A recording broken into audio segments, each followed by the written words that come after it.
Hello, everyone. I'm so happy to be here with all of you today and really grateful you could join us.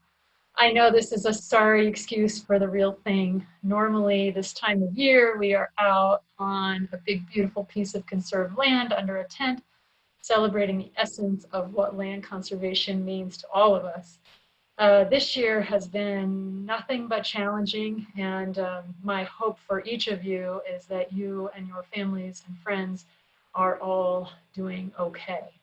I know for me and my family, it's been really critical that we live where we live and that we have access to the outdoors. And it's made me all the more grateful for the work of this land trust, which far precedes me and my time here. All the people who have come before me and who will come after me in making land available to everyone. Um, you are a huge part of this as well. So thanks to each and every one of you. Um, Really, land conservation is a partnership. There is no way we can get any of this work done without willing landowners, without community supporters, without partners, and without just the general will and desire to see a place stay a place. So with that, I'd like to start by thanking our sponsors. We would not be here today without Alpine Bank, First Western Trust, and First Bank. Thank you. And thanks to our community sponsors as well. Um, we're going to share a little bit about what we learned last year during community listening sessions that AVLT undertook called Your Land Trust Listens.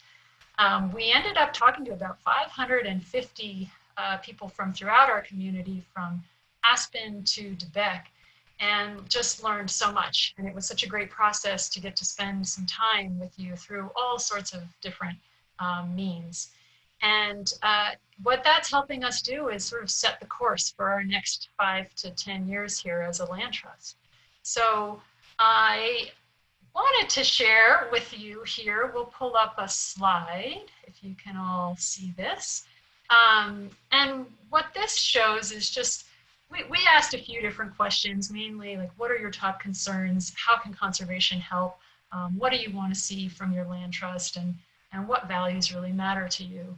And, unsurprisingly, growth and development was a top concern. Climate change was another concern. We heard loud and clear that people would like to see more inclusivity within this organization as well as in conservation. And boy, this year has certainly driven that home, and I think we couldn't agree more. Working with kids, getting kids outside, that continues to remain important to our community. And local farmers need help. That has also become more important during this year of COVID. And I think we're seeing how land and connection to land, boy, oh boy, we gotta stay with it. And we've got to keep working with the people who work with land and supporting them, as well as providing more access to land for more people.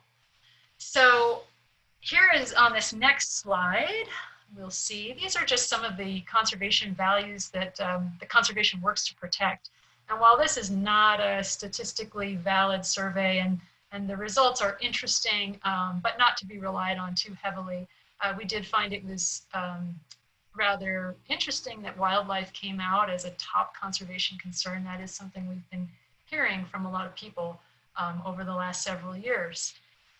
Other areas of importance, of course, are access to local food, ways to get children outside, agriculture, and community buffers. People are really concerned about the loss of rural heritage and the loss of community character as unplanned development starts to creep in between our communities. So all of this, which I've just summarized for you very briefly, and if you're ever interested and would like to hear more, I'd love to share more with you on an individual basis. But we now have a strategic plan that we think really well reflects what we heard and the different ways that we need to approach our work. So land protection is really important to a land trust, and that will always be true. And that is sort of the first pillar of our four-pillared strategic plan, or if you want to think of it as a stool, this is obviously a critical leg of that stool, and we are working on a conservation plan to help us save more land. We're not done, and there is plenty left to do. We also recognize that stewardship of that land is absolutely critical. You know, once the deal is done, that is just the beginning, and then the real work continues on forever. So being here forever, to be able to partner with land managers, landowners, and help facilitate restoration projects, as well as just sound management of land, will make a huge difference to the health of our community and our land going forward. Next, we really want to open up new ways of engaging with all of you. And to that degree, we are going to have some different strategies for how we move forward. And I hope that you'll stick with us and get to see this all. Please excuse my cat in the background. This is my home office. Finally, we need to commit to creating an organization that can actually do all of this work and stick around in perpetuity to make sure that it is still being upheld generations from now. Conservation is all about the next generation, and if we can't be here to educate and invest that next generation in conservation, it maybe isn't worth as much as we would hope. So with that, I would like to stop talking and bring on our first guest. This is Richard Shaw, who is a principal, longtime principal of Design Workshop. He is a landscape architect and planner. He has worked on several conservation plans throughout his time and is helping us currently with our own. And Richard is going to talk with you a little bit about what it means to protect land. Well, thanks, Suzanne. I particularly feel like the role we have at the Land Trust is particularly an important one at this point in time. I feel connected to the long-term mission that has been very thoughtfully and carefully put together. It's really, in summary, about the protection of land that is so important to communities, to the people who live in our valleys, that are part of what the Land Trust is trying to be a helpful part of. And it really represents a new way of thinking about planning for conservation. And it's really not a complicated idea. I think one of the best definitions of planning is that it's simply the rigorous application of common sense. And it applies very much to the world of conservation. We are very conscious that there are fragile landscapes and there are valuable open spaces that can be lost. And the pressures of our world are making it a very real thing. And so much of what we're trying to do with the Land Trust is to forge the right partnerships and the help of landowners to really make the reality of planning for conservation exist. It's about the future and the ability to take what we know is precious now and make sure that it's retained and has the value in the future to generations that are yet to have experienced how lucky we've been to live in such a remarkable place as the Roaring Fork Valleys and the Central Colorado River Valleys. We hope to really be able to move forward with the idea generally that preservation for communities is going to be a lasting and valuable contribution the Land Trust can make. Thank you so much, Richard. We are lucky to have you on the board and excited to be working through a conservation plan with your expertise. Next, we'd like to talk about the other segments of this work. And just to let you know, there will be a question and answer at the end. I will field any questions that you'd like to type into the chat box. I believe we are also on Facebook Live, so that is another way that you can get us your questions. But if you see that little chat icon in the bottom of your screen and you want to just pull that up and type out any questions to us, we will look at those at the end.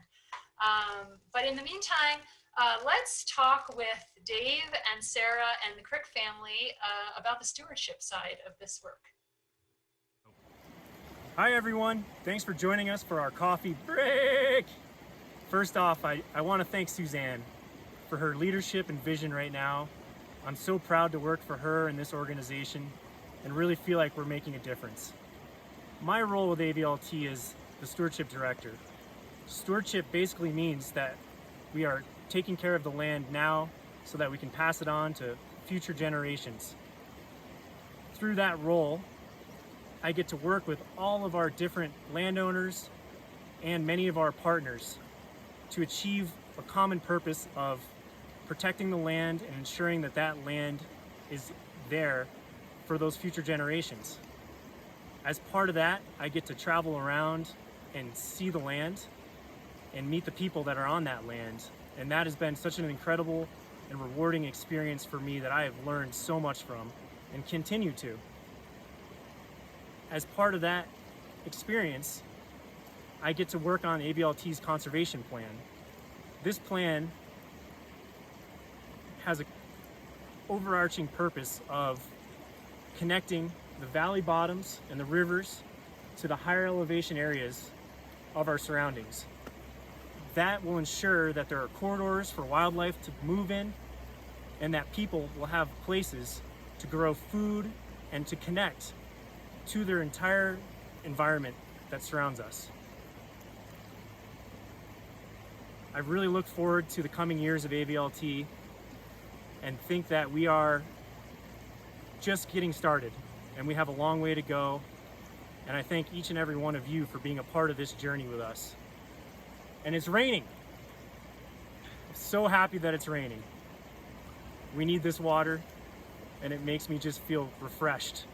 So thanks everybody, and I hope to see you out there soon. Take care.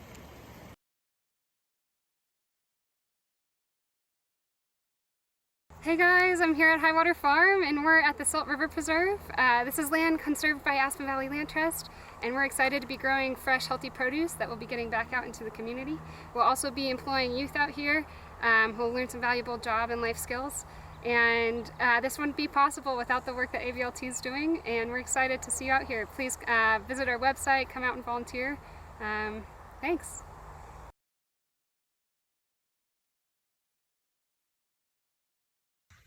Thanks, Suzanne. We're here on the family ranch where Nick and I have come back as the second generation, had the opportunity to participate and be stewards of this land, and we're holding the third here. My parents have proudly conserved land almost 20 years ago now on part of their ranch as well, and that will now be open for future generations for years to come to be used as agricultural land and open space. And we believe that as part of our job here as stewards of the land, that we work to improve our soils and improve our land every year, and just to make it more productive, and you know, it in turn provides us with nutritious food, and you know, we also improve the landscape and water and feed for the wildlife that's in the area, and we really enjoy that part of it as well. And as we look out onto this beautiful landscape, a lot of this is conserved and will be here for many generations to come in agriculture and for wildlife and our viewing pleasure. Yeah, I guess I'd like to add that stewardship to us is a symbiotic relationship between the stewards and the land, where if we do our best to provide what is necessary for the land to thrive on, it gives back to us in the form of one, beautiful landscapes, a healthy ecosystem, and ultimately nutritious food for us and the world. So thank you, Suzanne.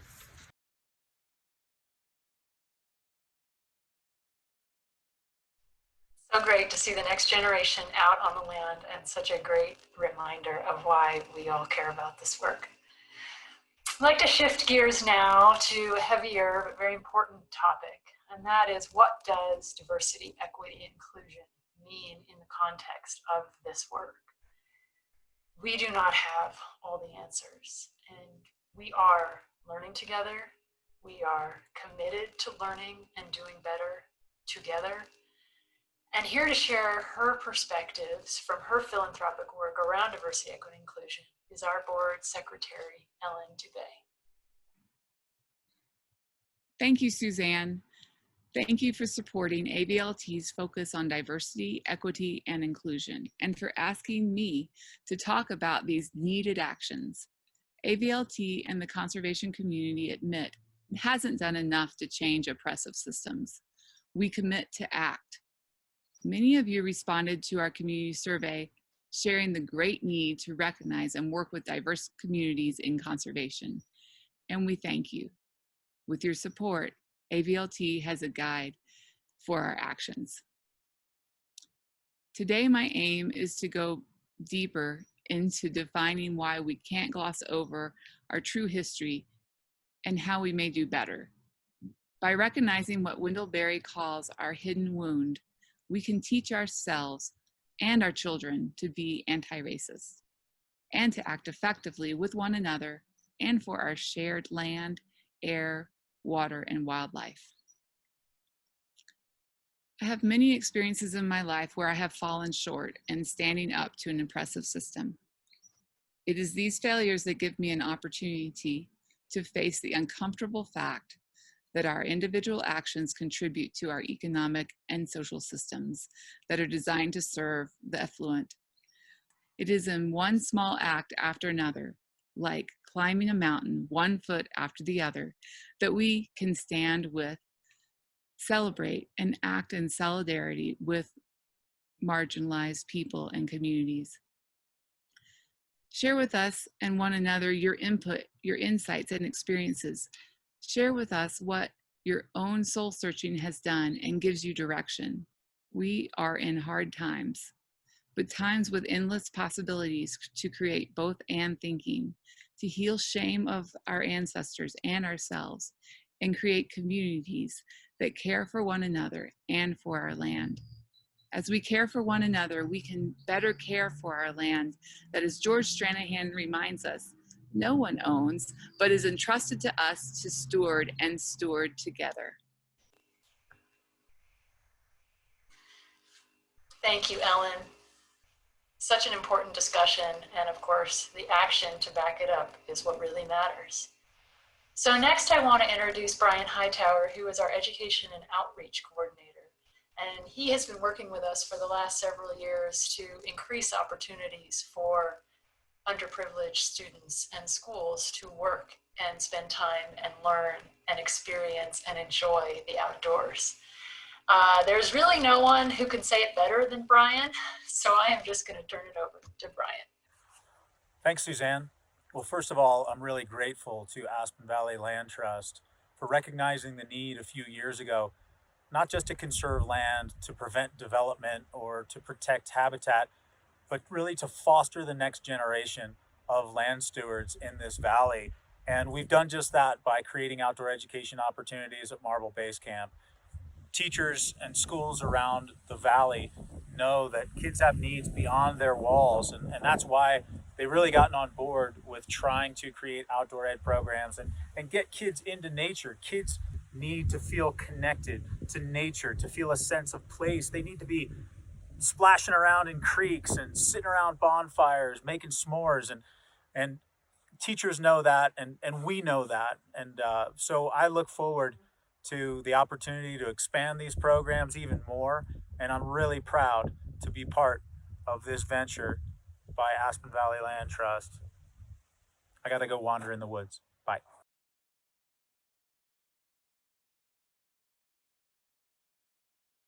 Thank you everyone for participating and for supporting your local land trust and all of this great work. We are ready to take some questions. If you have any, you're welcome to type them into the chat box on the side. And in the meantime, I'll leave you with some lovely, inspiring images of the good news that's transpired here recently. These are our 3 most recent conservation projects that have closed. Again, couldn't have done it without you, and we're excited for the future.